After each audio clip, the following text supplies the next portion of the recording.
ভারতে সম্প্রতি ওয়াকফ সংশোধনী বিল পাশ হয়েছে। এর মাধ্যমে ওয়াকফকৃত সম্পত্তি মুসলমানদের হাতছাড়া হওয়ার আশঙ্কা তৈরি হয়েছে। একই সঙ্গে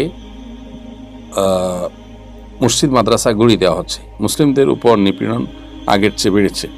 এই পরিপ্রেক্ষিতে প্রতিবেশী রাষ্ট্র হিসেবে আমাদের করণীয় কি? দেখুন, ভারতে ওয়াকফ সংশোধনী বিল যেটি পাশ হয়েছে, এটি মুসলমানদের উপরে খড়গহস্ত হওয়ার সর্বোচ্চ পর্যায়ে আমরা বলতে পারি।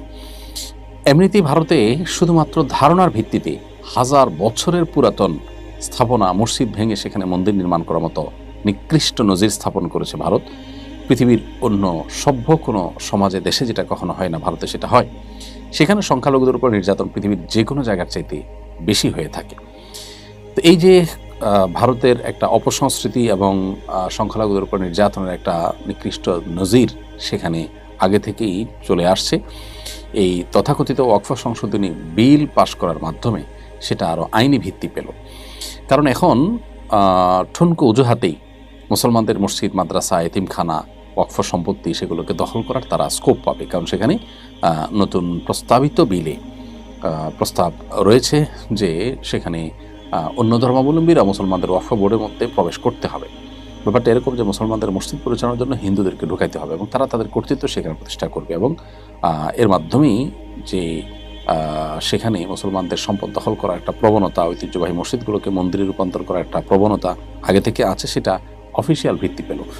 তো মুসলমানদের জন্য এটা যে কত বড় অধিকার খর্বের বিষয় সেটা বলার অপেক্ষা রাখে না।